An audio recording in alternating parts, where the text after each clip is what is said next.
Hi beautiful people, welcome back to my YouTube channel Sanu Nonstop. It's me guys, Sanu and you are watching Sanu Nonstop. तो guys again I'm back with another amazing video। आज की जो हमारी video last time जो है वो शिवाजी के बारे में जो है वो वीडियो बनी थी और लोगों ने कहा कि नहीं ये तो रॉन्ग हिस्ट्री है, ये सही हिस्ट्री नहीं है। तो मुझे भी नहीं पता था तो मैंने उसके ऊपर जो है वो वीडियो बना दी। ठीक है, अब जो है वो फाइनली मुझे एक ऐसी वीडियो का लिंक आया, एक ऐसी वीडियो मेरे साथ शेयर की किसी ने, उसने बोला कि आप इसके ऊपर जो है वो वीडियो बनाएं, आपको रियल चीज के बारे में पता चलेगा, आपको रियलिटी के बारे में पता चलेगा। तो मैंने कहा व्हाई नॉट। मैं तो मतलब लोग मुझे कहते कि ये सही नहीं है, बट आप लोग मेरी भी सिचुएशन समझे कि जिस वीडियो के ऊपर मुझे बोला जाता है मैं उसी के ऊपर रिएक्शन बनाती हूँ। लेकिन लास्ट में भी आपने देखा होगा मैंने कुछ भी किसी के बारे में गलत नहीं बोला, ठीक है, क्योंकि ऑलरेडी मुझे पता था कि ही वाज वॉरियर। तो अगर उनके बारे में ऐसी वीडियो बन रही है तो मे बी कि ये सच ना भी हो, तो इसलिए मैंने आप लोगों को बोला था कमेंट बॉक्स में मुझे बताइएगा। तो मैं हमेशा यही कहती हूँ कि कोई भी अगर मैं वीडियो जिसके ऊपर रिएक्शन वीडियो बना रही हूँ अगर वो सच है झूठा तो आप लोगों के कमेंट बॉक्स ही मुझे बताते हैं वो चीज। तो आज जो है वो real history Shivaji Maharaj history warrior, ठीक है। तो वीडियो को कर लेते हैं स्टार्ट। लेकिन इससे पहले गाइस जितने लोग नए हैं मेरे चैनल पर, जितने लोग भी गाइस आज मुझे लाइक्स से पता चलेगा, जितने ज्यादा लाइक्स आएंगे ना मुझे पता चल जाएगा कि आप लोग शिवाजी के फैन है। कमेंट बॉक्स के अंदर जो है वो शिवाजी भी आप लोग टाइप कर सकते हैं विद रेड हार्ट। तो वीडियो कर लेते हैं स्टार्ट। लेकिन उससे पहले गाइस रिक्वेस्ट है आप लोगों से, बहुत ज्यादा लोग वीडियो देखते हैं लेकिन सब्सक्राइब नहीं करते, तो गाइस प्लीज सब्सक्राइब कर दीजिएगा चैनल को, जो है वो सब्सक्राइब करके वीडियो को लाइक और शेयर भी दीजिएगा और साथ लगे बेल आइकन बटन को भी प्रेस कर लीजिएगा ताकि आने वाली वीडियो की नोटिफिकेशन आप लोगों को मिल सके। तो बगैर अपने टाइम को वेस्ट किए वीडियो करते हैं स्टार्ट।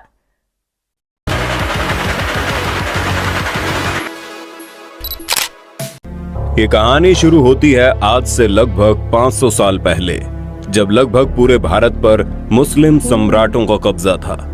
एक तरफ शाहजहां तो दूसरी तरफ आदिल शाह और दक्कन के सुल्तान अब्दुल कुतुब शाह। एक देश जहां पर हिंदुओं का घर था वहां पर पूरी तरह से मुस्लिमों और पुर्तगालियों का कब्जा था। दक्कन के सुल्तान ने अपनी फौज में एक मराठा सेनापति नियुक्त किया था जो बहुत ही निर्भीक और पराक्रमी था, जिसका नाम था शाहजी भोंसले। 19 फरवरी साल 1630 को शाहजी भोंसले के घर एक बच्चे का जन्म होता है। सभी लोग सोचते हैं अपने पिताजी की तरह ये बच्चा भी एक दिन मुस्लिम सुल्तान के फौज का सेनापति बनेगा, लेकिन नियति को कुछ और ही मंजूर था। किसे पता था एक ऐसा बच्चा जिसका पिता खुद मुस्लिम सम्राट की फौज का सेनापति है, एक दिन भारत में जितने भी मुस्लिम सम्राट मौजूद हैं वो सभी उस बच्चे के सामने घुटने टेक देंगे। उसी बच्चे का नाम था ओके तो शिवाजी महाराज के जो फादर थे वो मुस्लिम फौज के जो है वो सिपा सलार थे और बाकी लोग भी यही अज्यूम कर रहे थे कि ये भी बड़े होके यही सारा कुछ करेंगे। तो आगे देखते हैं क्या क्या स्टोरी यार इंटरेस्टिंग हो रही है, जिसे भारत के महान सम्राटों में से एक माना जाता है। अरब और खाड़ी देशों से आए हुए मुसलमान भारत के राज्यों पर कब्जा तो कर लिए थे, लेकिन इतनी दूर से यहाँ के राज्यों और किलों को संभालने के लिए मंत्रियों को लाना संभव नहीं हो पाता था। इसलिए उस वक्त के सभी मुस्लिम सम्राट भारत में ही रहने वाले हिंदू लोगों को अपने सेनापति और मंत्रियों के पद पर नियुक्त कर दिया करते थे। इसी सिलसिले में दक्कन के सम्राट ने शाहजी भोंसले को अपनी फौज का सेनापति नियुक्त कर लिया। शाहजी सेना में उच्च पद पर आसीन थे और साल 1630 में महाराष्ट्र के जुन्नर के समीप शिवनेरी के किले में उनके और जीजाबाई के यहाँ एक पुत्र का जन्म हुआ। स्थानीय देवी शिवाय के नाम से पुत्र का नामकरण हुआ, जो आगे चलकर छत्रपति शिवाजी महाराज के नाम से विश्वविख्यात हुए। शिवाजी के पिता का काम के सिलसिले में हमेशा घर से बाहर रहना होता था, इसलिए शिवाजी की देखरेख उनकी माताजी और उनके गुरु दादू जी किया करते थे। शिवाजी के गुरु का मानना था कि शिवाजी भी जब बड़े होंगे तो वो अपने पिता की तरह मुस्लिम सम्राट के एक बेहतरीन सेनापति बनेंगे। ये वक्त था 1646 के लगभग, जब शिवाजी की उम्र महज 16 साल की थी। उस वक्त भारत में किसी भी हिंदू शासक का अपना स्वतंत्र राज्य को स्थापित कर पाना लगभग असंभव था, क्योंकि भारत के लगभग हर एक हिस्से में मुस्लिम सम्राट का कब्जा था।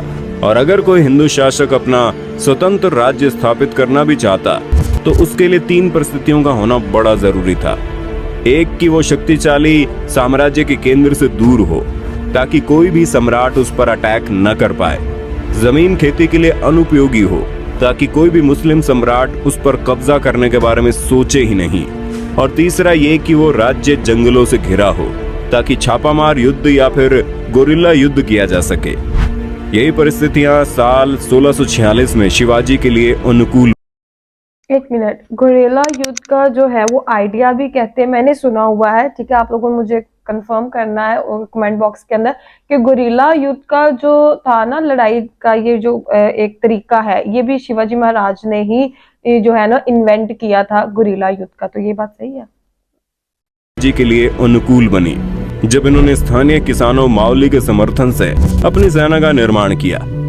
शिवाजी बहुत ही अच्छी तरह से जानता था कि किसी भी साम्राज्य को स्थापित करने के लिए किलों की क्या महत्वता है, इसलिए सिर्फ 15 साल की उम्र में ही उन्होंने आदिल शाह अधिकारियों को रिश्वत देकर तोड़ना, चाकन और कुंधाना किले को अपने अधिकार में कर लिया। इसके बाद उन्होंने थाना फोर्ट, कल्याण फोर्ट और भिवंडी फोर्ट को मुल्ला अहमद से छीनकर अपने अधिकार में कर लिया। इन घटनाओं ने आदिल शाही साम्राज्य में हड़कंप मचा दिया कि आखिरकार ऐसा कौन आ गया जो मुस्लिम सम्राट किस साम्राज्य में दखल अंदाजी कर रहा है। जैसे उन्हें पता चला कि ये काम कोई और नहीं बल्कि शाहजी भोंसले का बेटा शिवाजी कर रहा है। शिवाजी को रोकने के लिए उनके पिता को गिरफ्तार कर लिया गया। इसलिए शिवाजी ने अगले 7 साल तक आदिल शाह पर सीधा आक्रमण नहीं किया। शिवाजी ने लगभग 7 सालों का इंतजार किया और धीरे धीरे अपनी सेना को बढ़ाता रहा। एक वक्त ऐसा आया जब उसने एक एक करके 50 से ज्यादा किलों को अपने नाम कर लिया। धीरे धीरे शिवाजी का प्रभाव बढ़ने लगा। अब लोगों को यह महसूस होने लगा था कि कोई तो ऐसा है जो मुस्लिम सम्राट को टक्कर देने वाला है। अपने डर को कायम रखने के लिए और शिवाजी के बढ़ते प्रभाव को रोकने के लिए साल 1659 में बीजापुर की बड़ी साहिबा ने अफजल खान को 10,000 सिपाहियों के साथ शिवाजी पर आक्रमण करने का हुक्म दे दिया। उस वक्त अफजल खान को सबसे क्रूर और सबसे ताकतवर शख्स माना जाता था, क्योंकि जिसका भी सामना उससे होता था उसकी मौत निश्चित थी। सबसे पहले तो अफजल खान ने शिवाजी को उकसाने के लिए कई मंदिरों को तोड़वा डाला और बहुत सारे हिंदू नागरिकों का कत्ल करने लगा। अफजल खान को इस बात का पता था कि शिवाजी बहुत ही चालाक है, इसलिए वो एक एक करके सभी किलों को अपने कब्जे में ले रहा है। कहीं न कहीं अफजल खान को भी शिवाजी से डर लगने लगा था। यही वजह थी कि अफजल खान ने उसे चालाकी से मारने की सोची और अफजल खान ने शिवाजी को मिलने के लिए न्योता भेजा। शिवाजी तुरंत ही न्योता स्वीकार कर लेता है और अफजल खान से मिलने की जगह नियुक्त करता है। जैसे ही दोनों आमने सामने होते हैं, अफजल खान शिवाजी को गले लगाने के लिए आगे बढ़ता है और अपने चाकू निकालकर शिवाजी को मारने ही वाला होता है कि शिवाजी तुरंत अपनी कटार को निकालकर अफजल खान का पेट फाड़ देते हैं। इस जीत के बाद शिवाजी का नाम और ज्यादा मशहूर होने लगा। लोगों के मन में मुस्लिम सम्राट का डर लगभग खत्म होने लगा था। इस बार बीजापुर के सुल्तान ने शिवाजी को हराने के लिए अपने सबसे बेहतरीन सेनापति रुस्तम जवान को भेजा। रुस्तम जवान की भारी भरकम सेना ने शिवाजी के ऊपर हमला बोल दिया, लेकिन शिवाजी ने कम सेना की मदद से ही लड़ाई को चालाकी से लड़ते हुए रुस्तम जवान को सेना में शिकस्त दे दी। कुछ दिनों बाद आदिल शाह ने अपने सेनापति सिद्दी जोहार को भी भेज दिया। एक एक करके मुस्लिम सम्राटों ने शिवाजी को खत्म करने के लिए कई चालें चली, लेकिन उनमें से कोई भी कामयाब नहीं हो पाया और धीरे धीरे छत्रपति शिवाजी का राज्य विस्तार होता गया और उसकी सेना और भी ताकतवर होती चली गई। इसके बाद बीजापुर की बड़ी बेगम ने औरंगजेब से शिवाजी को पकड़ने के लिए विनती की। उसने अपने मामा शाहिस्ता खान को 1.5 लाख सैनिकों के साथ शिवाजी से युद्ध करने को भेजा। शाहिस्ता खान ने अपनी विशाल सेना के बल पर पुणे पर कब्जा कर लिया और शिवाजी के निवास स्थान लाल महल पर अपना बसेरा डाल दिया। शिवाजी ने चालाकी से अपने 400 सिपाहियों को साथ शादी के बारातियों के वेश में पुणे में प्रवेश कर लिया और रात के समय उन्होंने सीधे शाहिस्ता खान के ऊपर खतरनाक हमला बोल दिया। शाहिस्ता खान ने जैसे ही देखा उनका सामना छत्रपति शिवाजी से हो रहा है, वो डर के मारे खिड़की से कूदकर अपनी जान बचाकर भागने लगा, लेकिन शिवाजी की तलवार के खतरनाक वार से बच नहीं पाया। हालांकि शाहिस्ता खान जिंदा तो बच गया, लेकिन उसके हाथ की उंगलियां शिवाजी की तलवार से कट गई, जिसकी वजह से उसकी बहुत बेइज्जती हुई। अब तक शिवाजी का साम्राज्य विस्तार बेहद ज्यादा हो गया था और उसकी सेना लगातार हो रही जीत की वजह से बेहद जोश में थी। शिवाजी ने साल 1664 तक कई मुगल सल्तनत पर हमला करके उसको तहस नहस कर डाला। जिसके बाद साल 1664 में औरंगजेब आग बबूला होकर 60 वर्षीय राजपूत सेनानायक मिर्जा राजा जयसिंह को अपने 1.5 लाख सैनिकों के साथ शिवाजी से लड़ने के लिए भेजते हैं। इस युद्ध में शिवाजी की हार हुई और उसे अपने खजाने से ढेर सारा पैसा हार के हार जाने के रूप में देना पड़ा। उन्हें अपने 9 वर्ष के पुत्र संभाजी के साथ आगरा जाना पड़ा। शिवाजी को नियंत्रित रखने के लिए पहले यह तय हुआ कि उन्हें मुगल दरबार में कोई पद दिया जाए, लेकिन औरंगजेब ने फैसले को बदलकर शिवाजी को घर में कैद करने का आदेश दे दिया। औरंगजेब नहीं जानता था कि यह गलती आगे चलकर बहुत महंगी पड़ेगी। शिवाजी ने पहले बीमारी का बहाना बनाया और अपने स्वास्थ्य को ठीक करने के आशीर्वाद के लिए साधु संतों और फकीरों को रोजाना मिठाई और उपहार भेजने की इच्छा जताई। एक दिन वो खुद श्रमिक के भेष में सामान के डब्बे में संभाजी को छुपाकर बाहर निकाला। वो मथुरा, काशी गया, पुरी के बाद गोलकुंडा और बीजापुर होते हुए रायगढ़ पहुंच गया। साल 1670 तक शिवाजी ने कई लड़ाइयां लड़ते हुए 4 महीनों के भीतर अपने राज्य का बड़ा हिस्सा मुगलों से वापस स्वतंत्र करा लिया। 1671 से 1674 तक औरंगजेब ने भरसक प्रयास किया कि कैसे भी करके शिवाजी को अपने अधीन कर लिया जाए, लेकिन वह ऐसा करने में पूरी तरह से असफल रहा। अपने उत्तम योद्धाओं जैसे दाऊद खान और मोहब्बत खान को शिवाजी से लड़ने के लिए भेजा, लेकिन सबको मुंह की खानी पड़ी। इसके साथ ही साल 1672 में अली आदिल शाह की मृत्यु हो गई और बीजापुर में 6 जून 1674 को हिंदू परंपराओं के साथ शिवाजी का राज्याभिषेक किया गया। वो मराठा के राजा बने और कई सदियों के अंतराल के बाद हिंदू रीति रिवाजों, तिलक, जनेऊ और वेदों के उच्चारण के बीच किसी राजा का राज्याभिषेक संपन्न हुआ। शिवाजी की महानता सिर्फ उनकी बहादुरी और युद्ध कौशल में नहीं थी, बल्कि वो एक योग्य प्रशासक भी थे। वो उस वक्त का इकलौता ऐसा राजा था जिन्होंने धर्म के आधार पर कभी किसी के साथ पक्षपात नहीं किया। उनके कई अधिकारी, यहाँ तक कि उनके व्यक्तिगत अंग रक्षकों में कुछ मुसलमान भी थे। उन्होंने कभी किसी नारी का निरादर नहीं किया। यहाँ तक कि युद्ध में हारे हुए दुश्मनों की स्त्रियों को भी सम्मान सहित वापस भेज देते थे। गोरिल्ला युद्ध, किलों का उपयोग और नौसेना का निर्माण भारत में पहली बार शिवाजी ने ही कराया था। उन्होंने 4 किलों और 2000 सैनिकों से शुरुआत की थी और उनकी मृत्यु के समय ये गिनती 300 किलों और 1 लाख से ज्यादा सैनिकों की हो गई। शिवाजी का स्वास्थ्य खराब हुआ। तेज बुखार और पेचिस की वजह से 52 साल की उम्र में उनकी मृत्यु हो गई।